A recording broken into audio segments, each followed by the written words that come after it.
Hello and welcome to my channel. My name is Michelle and today is Freestyle Friday, so let's go ahead and kick back and psychology and chill.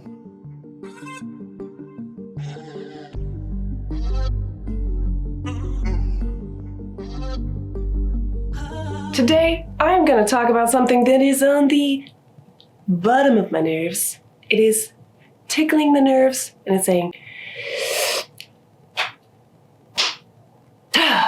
yeah, it gets me that bad. It gets me that bad. I need to chill. Today is about psychology.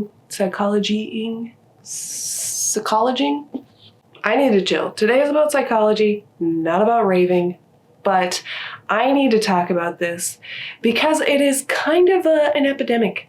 This is something that so many people do. I've done it, and I just want to talk about why it's not good and the potential reasons why it might exist, maybe. We'll talk about that.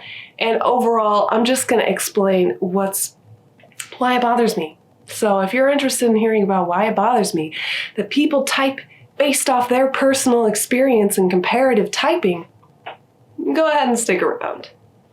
So first of all, let's define what I mean by comparative typing. So what I mean by comparative typing is so-and-so is an ISTP, and they do this. This person says they're an ISTP, but they don't do that. Therefore, they are not an ISTP, they are something else. This is something a lot of people do. A lot of people say, hey, this is what this person does, they're this type. This person does something else that doesn't match this, so therefore they can't be the same type because it's contradictory. And I get where you guys are coming from. I understand that contradictions are hard to conceptualize, they're hard to manage in your mind. When you see two opposing ideas, you're like, how could they possibly be the same? How could they be related?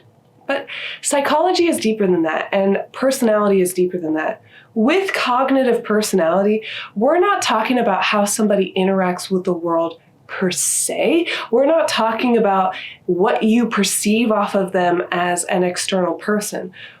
Cognitive personality is about the way that a person thinks, a way that they put together their thoughts, a way that they think about the world, the way that they process emotions, that they process logic. It is not necessarily, are they an extrovert or introvert? No. It is, are they an extroverted intuitive or are they an introverted intuitive?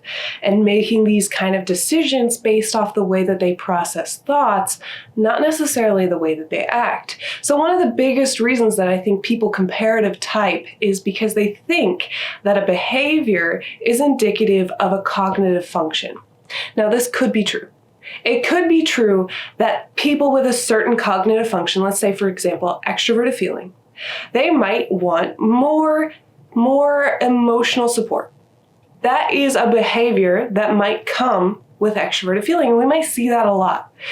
But what we cannot say is because somebody does not need emotional support, they are not extroverted feeling. They don't have extroverted feeling. Because first of all, we all have all 8 cognitive functions. Okay, we all have all 8 of them. Second of all, behavior doesn't necessarily indicate your cognitive function. Some people could be very high in extroverted feeling, but also very high in self-confidence and not need as much external emotional validation or emotional support. Does that mean that the general rule does not work? No, the general rule might still exist. But as with every rule, there are going to be exceptions. So this person might not require a whole lot of external emotional support, but that doesn't mean that they don't have extroverted feeling. It just means that they don't have a common behavior of extroverted feeling. Another way that comparative typing happens is when somebody is a personality type. So, for example, I'm an ENFP. I have my personal experience, the way that I've experienced the world. I have my own personal understanding of MBTI. I have my own personal understanding of my cognitive personality type and my cognition, and I feel pretty confident in understanding it. Well, and I might see somebody else come in and they say they're an ENFP, and I look at them and I can't find as many similarities. I can see a lot of differences, but I can't find as many similarities. I might find more similarities with somebody else who is more stereotypically like me. However, that's not an accurate way to gauge somebody's personality, and that is because there are exceptions to everything. You might be running into somebody who, although they are the same type, they might not have a whole lot in common because of their personal experience. What a lot of people don't recognize is that personal experience heavily defines the way that we use our brains and heavily defines the way that we interact with the world. Again, this is getting into the behavioral side, but whatever our personal experience is will change the way that we approach our processes and our cognitions. For example, right now, I'm a relatively routinized,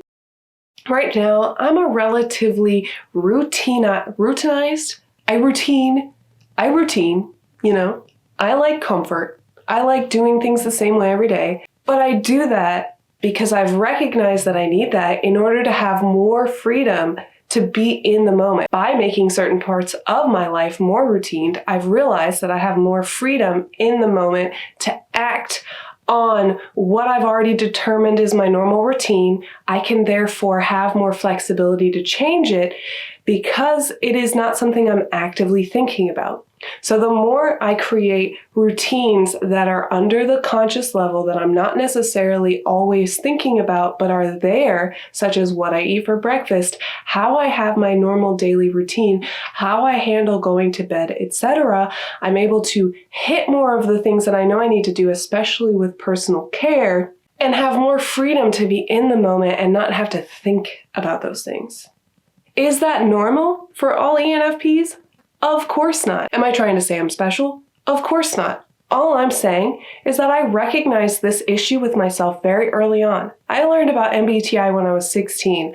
I learned that I was an ENFP and that I struggled with organization when I was 16. And you know what? I looked at that and I said, yes, I absolutely do struggle with organization. And I made a conscious effort to change my ability to organize, to increase my ability to organize my life so that I can have the freedom that feels good, the extroverted, intuitive feeling and ability to impact my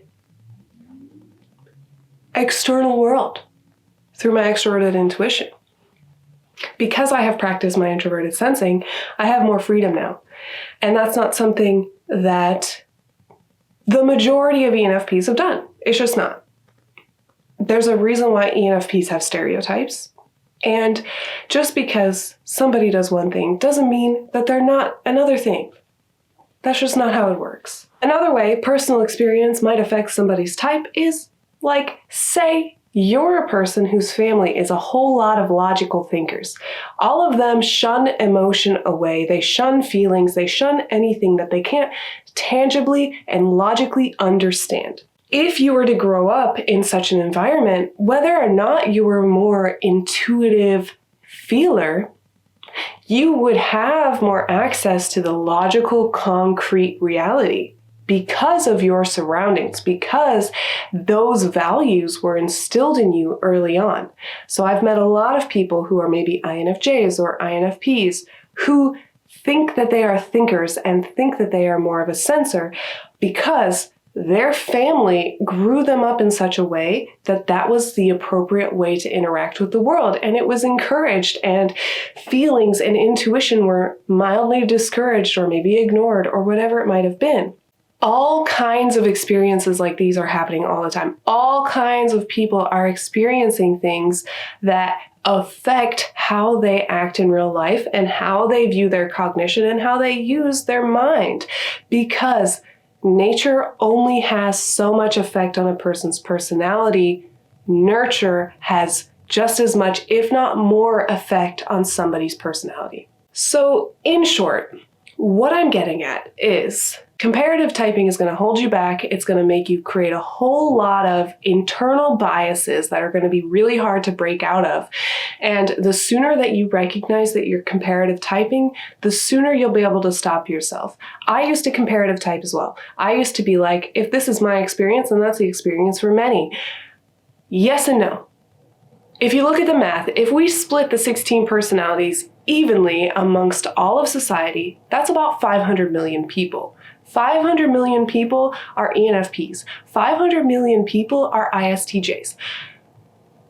Yes, there's some variance there. Some are less common types, some are more common types. I'm not even 100% sure what the percentages are, because even the ways that we have collected quote-unquote percentages, I don't know how they collected this information. I don't know how accurate it is. But in general, if we take an average, there are about 500 million people of every personality type. If you want to cut this down to half, if you want to say, oh, no, that's way too much, let's go with half. There's 250 million people with the same personality type. There is no possible way that all of them, if you took two randoms from these piles of the 250 million, we took two random people, compared them, you're gonna find significant differences. Cultural differences, personal preference differences, relational differences, grow-up differences, etc. They're not gonna be the same, and because of that, they're gonna have differences, but they're gonna have an overall similar archetype. This leads me to a segue that I would like to call shameless plug, where I'm going to plug the objective personality system.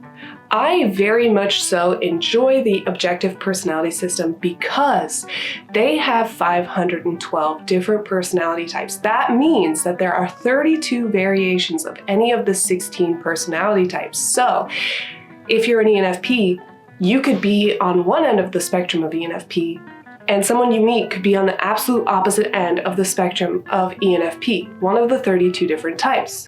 Does that mean that one of them's not an ENFP? No. What that means is they express their ENFP-ness, they access their cognition in a different way than the other ENFP, but they're still using the same cognitive functions. They're still preferring a specific archetypical way of life, but they're going to be different.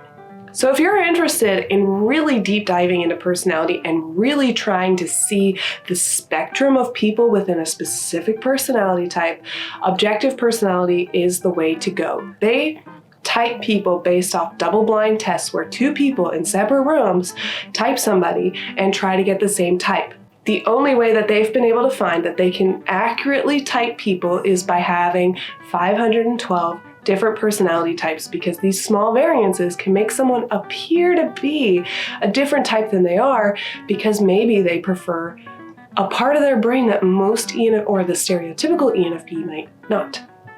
So if you're interested, go ahead and check them out. I will link them down below as well. You don't have to buy their course. You can just watch their videos. But if you are interested, their course is, I believe, $19 a month. Really not that bad. You could sign up for 1 month, download as much of the information, read about it, then quit your cancel your connection to the club. You've learned a lot about it. You can start to make more sense of the videos that they post. Or you could just watch their videos on YouTube. They have a lot. They really are wonderful people. Dave and Shan are all about self-growth, self-development, and I'm 100% behind what they do on their channel. Do I agree with all of their typing? I don't know. I don't know enough about it to say that I agree fully, but what I do know that they are highly accurate in their ability to type people consistently and regularly with their system. So if you want a system that is verifiable, repeatable, teachable, and learnable, that stays consistent through all of the people learning it for the most part, objective personality is the way to go. They are consistent. They are able to type people consistently between different people, not even looking at each other, not even being able to influence each other's opinions. They can type people very well, and I highly recommend their system. Now that I've had that rant, clearly I'm a little hyper. That's because this episode is brought to you by Atlas Coffee, which was in this coffee mug, which I have drank already.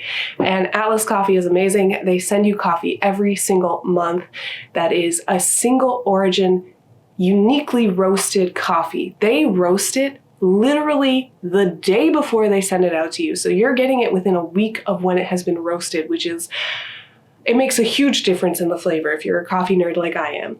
They have wonderful coffee, so if you're interested in checking that out, I have a link down below where you can get $10 off your first order, which is how I got started. I got a link that got me $10 off and I was hooked. You can even just get it the once, never touch it again. They send you emails every time your subscription's about to come up, so you can delay it as many times as you want. You can order it once a year, you can order it once a week, however you want.